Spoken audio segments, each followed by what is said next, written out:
നമസ്കാരം, ഞാൻ ഡോക്ടർ അക്ഷര, ഭൂമി വെൽനസ് ക്ലിനിക്കിലെ ആയുർവേദ കൺസൾട്ടൻ്റാണ്. ഇന്ന് സംസാരിക്കുന്നത് ഫാറ്റി ലിവറിനെ കുറിച്ചിട്ടാണ്. ഫാറ്റി ലിവർ എന്തെല്ലാം കാരണങ്ങൾ കൊണ്ട് വരുന്നു, അതിലെ ലക്ഷണങ്ങൾ എന്തെല്ലാമാണ്, ഏതെല്ലാമാണ് അതിലെ ഗ്രേഡിങ്, എന്തെല്ലാം കോംപ്ലിക്കേഷനാണ് ഫാറ്റി ലിവറിൽ വരുന്നത്, അതുപോലെ തന്നെ മെഡിസിൻ ഇല്ലാതെ എങ്ങനെ ഫാറ്റി ലിവറിനെ ട്രീറ്റ് ചെയ്യാം എന്നതിനെ കുറിച്ചാണ്. എന്താണ് ഫാറ്റി ലിവർ? കൊഴുപ്പ് ലിവറിൽ അടിഞ്ഞു കൂടുന്ന ഒരവസ്ഥയാണ് ഫാറ്റി ലിവർ എന്ന് പറയുന്നത്. 5% വരെ കൊഴുപ്പ് ശരീരത്തിൽ അടിഞ്ഞു കൂടുന്നത് അല്ലെങ്കിൽ ലിവറിൽ അടിഞ്ഞു കൂടുന്നത് തികച്ചും നോർമലാണ്. 5%-ൽ മുകളിൽ പോകുമ്പോഴാണ് അത് ഫാറ്റി ലിവറിലോട്ട് മാറുന്നത്. എങ്ങനെയാണ് ലിവറിൻ്റെ സെൽസ് ഡാമേജ് ആവുന്നത്? ഒന്നുകിൽ ആൽക്കഹോളിസം, അല്ലെങ്കിൽ സ്മോക്കിംഗ്, അല്ലെങ്കിൽ എന്തെങ്കിലും ഒരു ക്രോണിക് ഇൽനെസ് വരുമ്പോഴാണ് ലിവറിൻ്റെ സെൽസ് ഡാമേജ് ആവുക. അതുമൂലം ലിവറിൻ്റെ സെൽസിന് പ്രോപ്പറായിട്ട് ഫങ്ഷൻസ് ചെയ്യാൻ പറ്റില്ല. അപ്പോഴും കൊഴുപ്പ് ശരീരത്തിൽ അടിഞ്ഞുകൂടും അല്ലെങ്കിൽ ലിവറിൽ അടിഞ്ഞുകൂടുന്ന ഒരവസ്ഥ ഉണ്ടാകാം. ഇനി എന്തെല്ലാമാണ് ഇതിൻ്റെ ലക്ഷണങ്ങൾ? കൂടുതൽ ആളുകൾക്കും ഇത് അസിംപ്റ്റമാറ്റിക് അല്ലെങ്കിൽ ലക്ഷണങ്ങളില്ലാതെയാണ് കാണുന്നത്, അല്ലെങ്കിൽ ചെറിയ ഏതെങ്കിലും ലക്ഷണങ്ങളായിരിക്കും കാണിക്കുന്നുണ്ടാവുക. വിശപ്പില്ലായ്മ, ഛർദി, ഒരു കാരണം കൂടാതെ പെട്ടെന്ന് മെലിയുക, എനർജി കുറവ്, ഇതെല്ലാമാണ് ഫാറ്റി ലിവറിൽ ആദ്യം കാണിക്കുന്ന ലക്ഷണങ്ങൾ. കൂടുതൽ ആളുകളും ഇത് തിരിച്ചറിയുന്നത് നോർമൽ റൂട്ടീൻ ബ്ലഡ് ചെക്കപ്പിലൂടെയാണ്. അതായത് ലിവർ ഫങ്ഷൻ ടെസ്റ്റ്, SGOT, SGPTയുടെ വാല്യൂ കൂടുമ്പോൾ.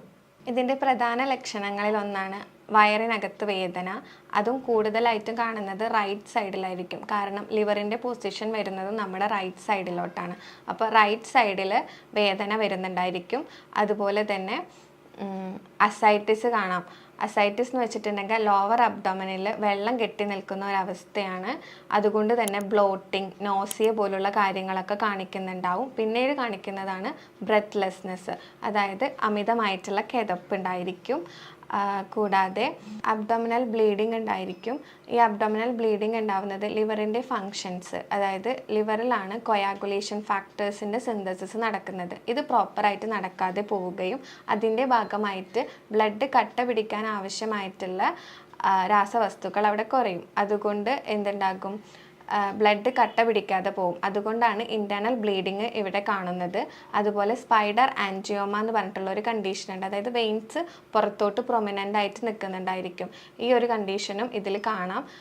പിന്നെ ലിവറിലാണ് ഡീടോക്സിഫിക്കേഷൻ എന്ന് പറഞ്ഞ ഫങ്ഷൻ നടക്കുന്നത് ലിവറിലാണ് മെയിനായിട്ടും. അപ്പം ഇതിൻ്റെയൊക്കെ ഫങ്ഷൻസ് തകരാറാവും. ഈ തകരാറ് മൂലം എന്തുണ്ടായിരിക്കും? ടോക്സിൻസിൻ്റെ അളവ് ബ്ലഡിൽ കൂടും. ഇങ്ങനെ ബ്ലഡിൽ ടോക്സിൻസിൻ്റെ അളവ് കൂടിയിട്ടുണ്ടെങ്കിൽ അത് എന്തുണ്ടാക്കും? ബ്രെയിനിനൊക്കെ സിവിയർ ആയിട്ടുള്ള ഡാമേജ് ഉണ്ടാക്കാനൊക്കെ കാരണങ്ങളാകുന്നുണ്ട്. മെയിനായിട്ടും 2 ടൈപ്പായിട്ടാണ് നമ്മൾ ഫാറ്റി ലിവറിനെ പറയുന്നത്. ആൽക്കഹോളിക് ഫാറ്റി ലിവറും ഉണ്ട്, നോൺ ആൽക്കഹോളിക് ഫാറ്റി ലിവറും ഉണ്ട്. ഇപ്പോൾ നോൺ ആൽക്കഹോളിക് ഫാറ്റി ലിവർ ഉണ്ടാകുന്നത് കൂടുതലും നമ്മുടെ ഹാബിറ്റുകൾ കൊണ്ട് തന്നെയാണ് ഇത് രണ്ടും ഉണ്ടാകുന്നത്. ആ പേരിൽ തന്നെയുണ്ട് ആൽക്കഹോളിക് ഫാറ്റി ലിവർ എന്ന് പറയുമ്പോൾ കൂടുതലായിട്ട് നമ്മൾ ആൽക്കഹോൾ, സ്മോക്കിംഗ് അങ്ങനെയുള്ള കാര്യങ്ങൾ കൊണ്ടാണ് വരുന്നത്. നോൺ ആൽക്കഹോളിക് ഫാറ്റി ലിവർ എന്ന് പറയുന്നത് എക്സസൈസിൻ്റെ കുറവ് മൂലം ഉണ്ടാകുന്നതാണ്. കൂടുതലായും നമ്മൾ ഫാറ്റി ലിവർ നോക്കുന്നത് USG അബ്ഡമൻ ചെയ്തിട്ടായിരിക്കും. അപ്പോൾ നമുക്കതിൻ്റെ റിപ്പോർട്ട് കാണുമ്പോൾ തന്നെ അറിയാം അതിൽ ഗ്രേഡ് 1 ഫാറ്റി ലിവർ അല്ലെങ്കിൽ ഗ്രേഡ് 2, ഗ്രേഡ് 3 എന്നുള്ള ഒരു റേഷ്യോയിലായിരിക്കും അത് എഴുതി കാണുന്നത്. ഗ്രേഡ് 1 ഫാറ്റി ലിവർ എന്ന് വെച്ചിട്ടുണ്ടെങ്കിൽ 5% മുതൽ 33% വരെയുള്ള കൊഴുപ്പ് ലിവറിൽ അടിഞ്ഞു കൂടുമ്പോഴാണ് അത് ഗ്രേഡ് 1 ഫാറ്റി ലിവറായിട്ട് നമ്മൾ കണക്കാക്കുന്നത്. ഇത് നമുക്ക് മെഡിസിൻ ഇല്ലാതെ തന്നെ ട്രീറ്റ് ചെയ്യാൻ പറ്റും. ചെറിയ കുറച്ച് എക്സസൈസ്, അതുപോലെ ഡയറ്റ്, ഇങ്ങനെയുള്ള കാര്യങ്ങൾ ശ്രദ്ധിച്ചാൽ തന്നെ നമുക്കത് പൂർണ്ണമായിട്ട് നീക്കം ചെയ്യാൻ സാധിക്കും. പിന്നീട് കാണിക്കുന്നതാണ് ഗ്രേഡ് 2 ലെവൽ, അതായത് 34% മുതൽ 65% വരെ കൊഴുപ്പ് ലിവറിൽ എത്തുമ്പോഴാണ് ഗ്രേഡ് 2 എന്ന അവസ്ഥയിലേക്ക് മാറുന്നത്. ഇതിനെ നമുക്ക് അതുപോലെ തന്നെ ഡയറ്റും മെഡിക്കേഷൻ എന്ന കാര്യങ്ങൾ കൊണ്ടൊക്കെ നമുക്ക് മാറ്റിയെടുക്കാൻ പറ്റും. ഗ്രേഡ് 2 നല്ല വേഴ്സൺ ആയിട്ടില്ല എന്നുണ്ടെങ്കിൽ നമുക്ക് മെഡിക്കേഷൻ ഇല്ലാതെ തന്നെ നല്ല സ്ട്രിക്റ്റ് ആയിട്ടുള്ള ഒരു ഡയറ്റും അതുപോലെ തന്നെ ശരീരം നല്ല വിയർത്തിട്ടുള്ള എക്സസൈസുകൾ അങ്ങനെയുള്ള കാര്യങ്ങൾ ചെയ്താൽ തന്നെ നമുക്ക് ഗ്രേഡ് 2നെ പൂർണ്ണമായും നീക്കം ചെയ്യാം. ഇനി ഗ്രേഡ് 3 എന്ന് വെച്ചിട്ടുണ്ടെങ്കിൽ 65%-ലും കൂടുതൽ കൊഴുപ്പ് ലിവറിൽ അടിഞ്ഞു കൂടുകയാണ്. അതാണ് നമ്മളെ കോംപ്ലിക്കേഷൻസിലോട്ടൊക്കെ കൊണ്ടെത്തിക്കുന്നത്. ഇതിൽ നമ്മൾ നിർബന്ധമായിട്ടും മെഡിക്കേഷൻസും കാര്യങ്ങളും എല്ലാം എടുക്കണം. ഒരുപാട് ഫുഡും കാര്യങ്ങളൊക്കെ നമ്മൾ അവോയ്ഡ് ചെയ്യുക. അങ്ങനെയുള്ള കാര്യങ്ങളൊക്കെ ഗ്രേഡ് 3 ഉള്ളവരാണ് ഏറ്റവും കൂടുതൽ ശ്രദ്ധിക്കേണ്ടത്.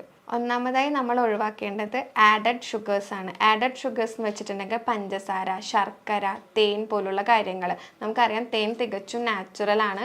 തേൻ കഴിക്കുന്നത് കൊണ്ട് കുഴപ്പമില്ല എന്നൊക്കെയാണ് ഇപ്പം എല്ലാവരും പറയുന്നത്. തേൻ കഴിക്കുന്നത് കൊണ്ട് യാതൊരുവിധ പ്രശ്നങ്ങളും ഇല്ല. കാരണം തികച്ചും നാച്ചുറൽ ആയതുകൊണ്ട് നമുക്കത് എടുക്കാം.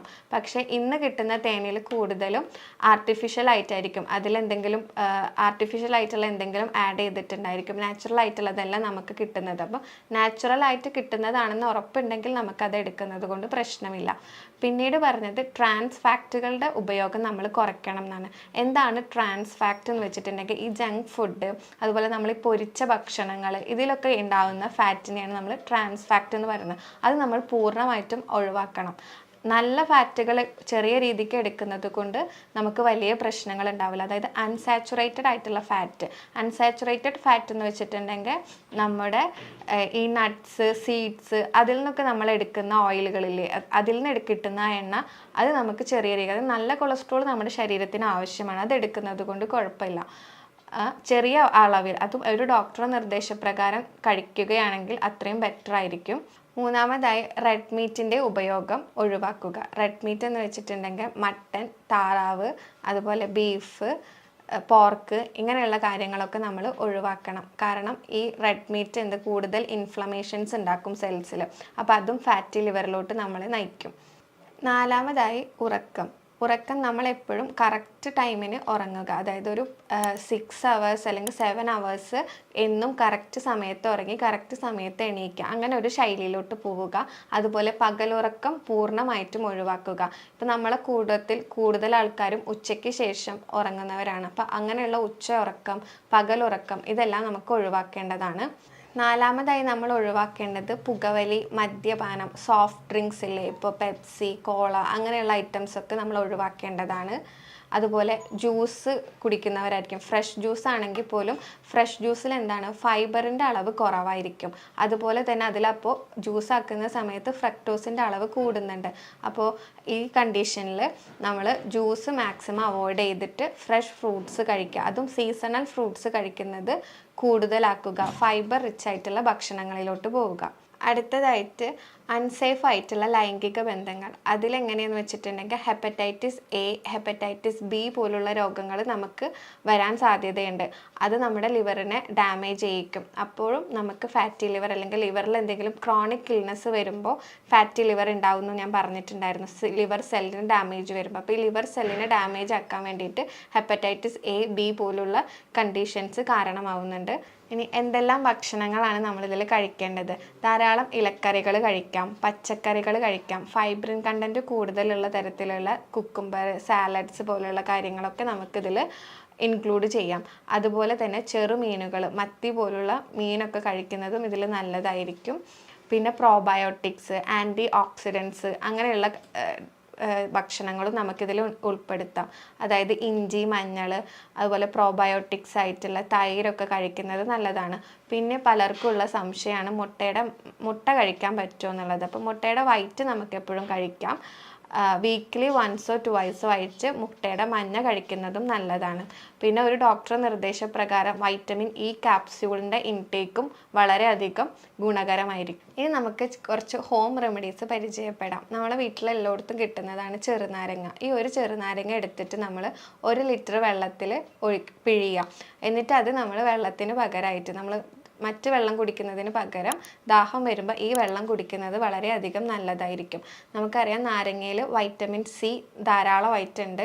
അതുകൊണ്ട് തന്നെ എന്തുണ്ടാവും, ഇവിടെ ഗ്ലൂട്ടൻ്റെ സിന്തസിസ് നടക്കാൻ ഹെൽപ്ഫുൾ ആയിരിക്കും. അപ്പോൾ നമ്മുടെ കൊഴുപ്പുകൾ നീക്കം ചെയ്യാനും ഇത് വളരെയധികം സഹായിക്കും. രണ്ടാമതായിട്ട് നമുക്കറിയാം, നമ്മളെല്ലാവരും രാവിലെ നമ്മുടെ ഒരു ഡേ തുടങ്ങുന്നത് തന്നെ ഒരു ടീയിൽ നിന്ന് അല്ലെങ്കിൽ ഒരു കോഫിയിൽ നിന്നായിരിക്കും. അപ്പോൾ ഇതിൻ്റെ ഉപയോഗം നമ്മൾ പൂർണ്ണമായിട്ടും ഒഴിവാക്കേണ്ടതുണ്ട്. ടീയിലും അല്ലെങ്കിൽ കോഫിയിലൊക്കെയുള്ള ഈ കഫീൻ്റെ കണ്ടൻറ്റ് എന്ന് പറയുന്നത് നമ്മുടെ ബ്ലഡിൽ ഹീമോഗ്ലോബിനെ വലിച്ചെടുക്കുന്നതാണ്. അപ്പോൾ അതും നമുക്ക് എപ്പോഴും ഒരു ബാഡ് ആയിട്ടുള്ള ഒരു ഹാബിറ്റാണ് ഈ ടീ അല്ലെങ്കിൽ അതുപോലെ തന്നെ കോഫിയുടെ ഉപയോഗം. അപ്പോൾ അതിന് പകരമായിട്ട് നമുക്ക് കാലത്ത് എണീറ്റ പാട് തന്നെ വെറുതെ ഒരു പ്ലെയിൻ വാട്ടർ അല്ലെങ്കിൽ സാധാ വെള്ളം നമ്മൾ കുടിക്കുക. അതിൻ്റെ ശേഷം മാത്രം എപ്പോഴും നമ്മൾ ബ്രഷ് ചെയ്യുക അല്ലെങ്കിൽ മറ്റ് ആക്ടിവിറ്റീസിലേക്ക് പോവുക. അതിനോടൊപ്പം തന്നെ വ്യായാമം കഴിഞ്ഞതിന് ശേഷം നമുക്ക് വേണമെങ്കിൽ ചായക്ക് പകരമായിട്ട് ഞാൻ ഇപ്പോൾ പറയുന്ന ഈ റെമഡി നമുക്ക് യൂസ് ചെയ്യാം. കറുകപ്പട്ട പൊടിച്ചത് അതിൽ ഒരു ടേബിൾ സ്പൂൺ എടുത്തിട്ട് അതിൽ തന്നെ ഒരു ടേബിൾ സ്പൂൺ മഞ്ഞൾ എടുക്കുക. എന്നിട്ടത് വെള്ളത്തിൽ നന്നായി തിളപ്പിക്കുക. 2 ഗ്ലാസ് വെള്ളത്തിൽ തിളപ്പിച്ചിട്ട് അതിലൊരു ഗ്രീൻ ടീ ആവശ്യമുണ്ടെങ്കിൽ ഇടാം, അല്ലെങ്കിൽ ഗ്രീൻ ടീ ആഡ് ചെയ്തില്ലെങ്കിലും പ്രശ്നമില്ല. അപ്പോൾ ഗ്രീൻ ടീയുടെ വെച്ചിട്ട് നമുക്കിതൊരു ടീ പോലെ ആക്കിയിട്ട് ഇളം ചൂടോടുകൂടെ കുടിക്കാവുന്നതാണ്. മൂന്നാമതായി ഇരട്ടി മധുരം. ഇരട്ടി മധുരത്തിൻ്റെ വേരാണ് നമ്മളിവിടെ യൂസ് ചെയ്യേണ്ടത്. അത് തിളപ്പിച്ചിട്ട് നമുക്ക് വേണമെങ്കിൽ അതിൻ്റെ വെള്ളം കുടിക്കുന്നതൊക്കെ നല്ലതായിരിക്കും. ഇതിൽ ധാരാളം ആൻറ്റി ഓക്സിഡൻസ് ഉണ്ട്. അപ്പോൾ അത് ലിവറിൻ്റെ ഫങ്ഷൻസ് അല്ലെങ്കിൽ ലിവറിൻ്റെ സെൽസുകളെ നോർമലാക്കാൻ സഹായിക്കും. നല്ല രീതിക്കുള്ള വ്യായാമം, അതായത് ശരീരം നല്ല വിയർത്ത് പോകുന്ന രീതിക്കുള്ള വ്യായാമങ്ങൾ ചെയ്യുന്നതും വൈറ്റ് റൈസിൻ്റെ ഉപയോഗം പൂർണ്ണമായും കുറയ്ക്കുകയും അതുപോലെ തന്നെ റാഗി, ഓട്സ് പോലുള്ള ധാന്യങ്ങളും പയറ് വർഗ്ഗങ്ങളൊക്കെ ഇൻക്ലൂഡ് ചെയ്യുക നമ്മുടെ ഡയറ്റിൽ. ഇതൊക്കെ ചെയ്യുന്നുണ്ടെങ്കിൽ നമുക്ക് ഈ ഗ്രേഡ് 1 ഫാറ്റി ലിവർ, അതുപോലെ 2ൻ്റെ ഫസ്റ്റ് സ്റ്റേജ്, അതായത് തുടങ്ങിയിട്ടുള്ളൂ ഗ്രേഡ് 2 ഫാറ്റി ലിവർ എന്നൊക്കെ ഉണ്ടെങ്കിൽ നമുക്കത് പൂർണ്ണമായിട്ട് മാറ്റി കൊണ്ടുപോകാൻ പറ്റും. അതോടൊപ്പം തന്നെ ആയുർവേദത്തിൽ ധാരാളം മെഡിക്കേഷൻസ് നമുക്ക് ഫാറ്റി ലിവറിന് വേണ്ടിയിട്ടുണ്ട്.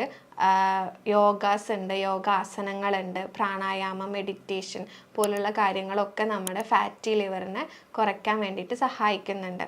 അതുപോലെ തന്നെയാണ് രാത്രി ഭക്ഷണം. ഒരു 7-7:30 കൂടെ തന്നെ നമ്മൾ നമ്മുടെ ഡിന്നർ കഴിച്ച് തീർക്കുക. അതിലും ലൈറ്റ് ആയിട്ടുള്ള ഭക്ഷണങ്ങൾ കഴിക്കാൻ ശ്രദ്ധിക്കുക. ഓട്സ്, അതുപോലെ സാലഡ്സ്, ഒണിയനൊക്കെ ഇട്ടിട്ടുള്ള സാലഡ്സ് ഉണ്ടാവില്ലേ, കുക്കുംബർ, അതൊക്കെ ആഡ് ചെയ്തിട്ട് നമ്മൾ കഴിക്കാൻ നോക്കുക. അതുപോലെ തന്നെ രാവിലെ എണീക്കുമ്പോൾ ഒരു 6 മണിക്ക് 7 മണിക്കാണ് എണീക്കുന്നതെന്നുണ്ടെങ്കിൽ അത് കഴിഞ്ഞ്, അതായത് എപ്പോഴാണോ എണീക്കുന്നത് എണീറ്റിട്ട് 1 അവർ കഴിയുമ്പോൾ അല്ലെങ്കിൽ 1 അവറിൻ്റെ ഉള്ളിൽ തന്നെ നമ്മൾ ബ്രേക്ക്ഫാസ്റ്റ് അല്ലെങ്കിൽ എന്തെങ്കിലും ഫുഡ് നമ്മൾ കഴിച്ചിരിക്കണം. ഇനി ഈ പറഞ്ഞതിൽ എന്തെങ്കിലും സംശയമോ എന്തെങ്കിലും ക്ലിയർ ആവാത്തതുണ്ടെങ്കിൽ നിങ്ങൾക്ക് താഴെ കാണുന്ന ഈ നമ്പറിൽ കോൺടാക്റ്റ് ചെയ്യാവുന്നതാണ്. അടുത്തൊരു വീഡിയോ ആയിട്ട് വീണ്ടും കാണാം. Thank you.